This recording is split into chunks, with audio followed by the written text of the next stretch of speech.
liberdade nunca esteve tão em alta, pelo menos na boca do povo, não. Mas, paradoxalmente, ela nunca foi tão maltratada e usurpada, não. Quanto mais se apoderam dela, mais as pessoas esquecem seu real significado.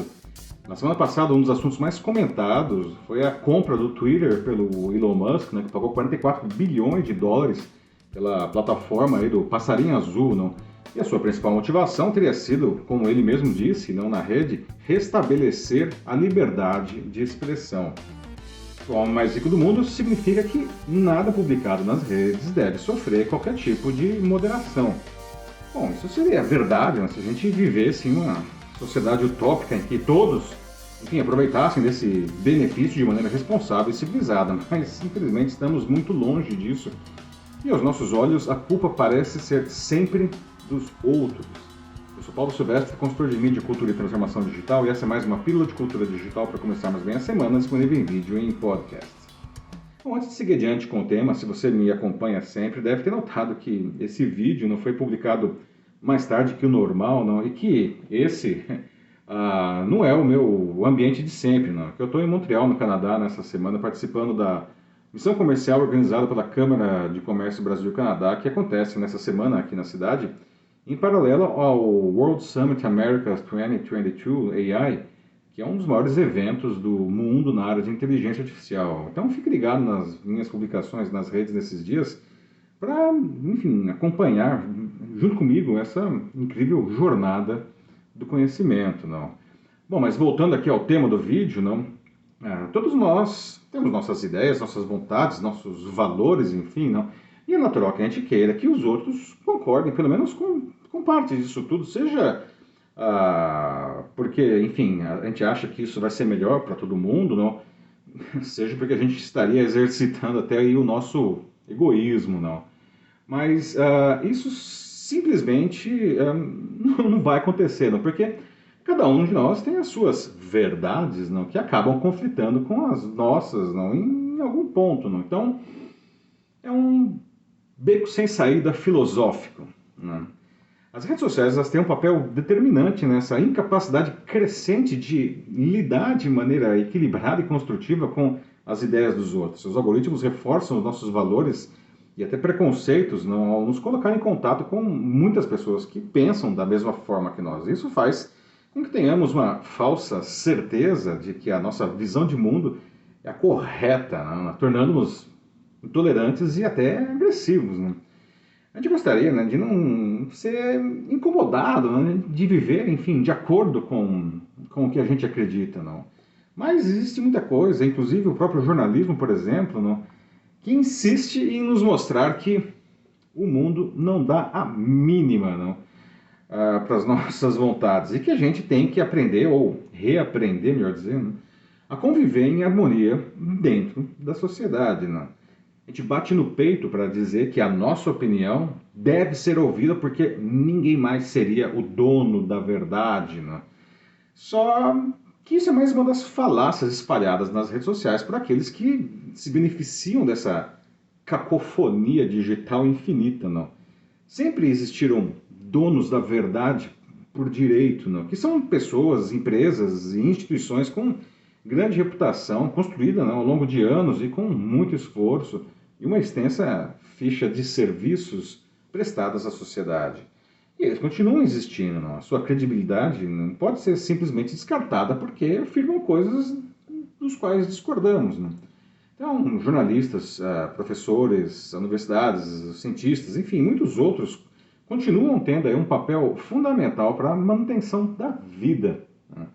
E aqueles que os criticam são os mesmos que, enfim, diante da sua incapacidade de produzir ideias críveis e positivas para a sociedade, precisam destruir todos aqueles que fazem isso para criar uma tábula rasa, não, sobre a qual eles vão impor as suas vontades sobre as massas. Isso me lembra de quando o Umberto Eco recebeu em 2015, né, o título de doutor honoris causa da Universidade de Turim, lá na Itália. E, na ocasião, o escritor e filósofo italiano disse que as redes sociais haviam dado voz a uma, entre aspas, legião de imbecis e que agora eles têm o mesmo direito à palavra que um prêmio Nobel, fecha aspas. E afirmou ainda que, abre aspas de novo, O drama da internet é que ela promoveu o idiota da aldeia, a portador de verdade, fecha aspas. E ele estava certíssimo, não? Quando a desinformação ainda não havia se transformado em uma ferramenta de controle de massas em escala industrial, ele já antecipou o que estava por vir, não? O historiador israelense Yuval Noah Harari afirma que o ser humano só alcançou a dominância do planeta por ser o único ser vivo com a capacidade de acreditar em desconhecidos para construir algo com eles, não? E a isso a gente dá inclusive o nome de sociedade. Só que do jeito que as coisas vão, né, a gente está perdendo esse recurso, colocando, portanto, o próprio conceito de sociedade em risco. O que se vê é um número crescente de pessoas que confundem liberdade com libertinagem.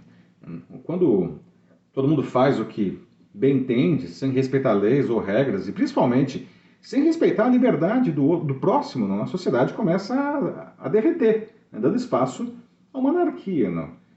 E isso não é um conceito difícil de entender, né, gente? De fato, isso é uma coisa que a gente aprende lá na escola. Eles não falavam, a sua liberdade termina quando começa a liberdade do outro. Não era isso. Ou se você preferir, né, não faça com o outro o que não gostaria que fizessem com você.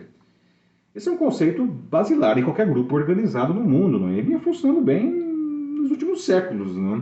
É claro que sempre houve aqueles que descaradamente desrespeitavam isso em benefício próprio, apropriando-se, aliás, de direitos, não, e de liberdades alheias para aumentar as suas. Não? Mas agora as redes sociais permitiram que eles se multiplicassem e se tornassem incrivelmente poderosos. Não? Espero que esse momento que a gente esteja vivendo seja apenas mais um desses desvios de conduta em massa, não? E que consigamos em breve resgatar uma convivência civilizada e equilibrada. E para isso a gente precisa também das redes sociais. Não? Esse é o motivo de tanta gente estar preocupada com o que o Elon Musk não, realmente fará com o Twitter. Não? Mas apesar das suas manifestações na própria rede, não, tudo que os diferentes grupos ideológicos dizem sobre o tema não passa de especulação ainda. Não?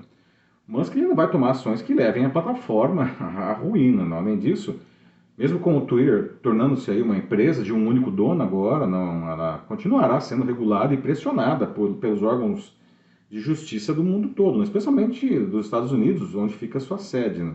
E essas instituições já deixaram claro que a liberdade deve ser preservada desde que as redes sociais não se tornem uma terra sem lei. Né? Enquanto não soubermos o que o Musk efetivamente fará com o Twitter quando ele for capaz disso, a gente precisa fazer a nossa parte para nos salvar de nós mesmos. Não podemos continuar achando que tudo é culpa dos outros, não? E pior ainda, não? Que nós estamos sempre certos e que os outros estão sempre errados. Não? De maneira geral, a verdade está sempre em algum ponto no meio do caminho entre os vários extremos. É isso aí, meus amigos. Você já parou para pensar como tudo isso impacta o seu cotidiano? Eu já vi, por exemplo, profissionais com medo de se posicionar nas redes sociais por causa do que outras pessoas poderiam dizer sobre isso. Eu entendo esse sentimento, mas a gente não pode viver dentro de uma concha, não, porque dessa forma o mundo nem vai saber o que a gente tem de bom para oferecer, né? Então, se você sente que precisa de ajuda para vencer essa barreira, não, mande uma mensagem aqui para mim que vai ser um prazer aí lhe apoiar nessa tarefa. Eu sou Paulo Silvestre, consultor de mídia, cultura e transformação, diretamente de Montreal, no Canadá. Um forte abraço, tchau!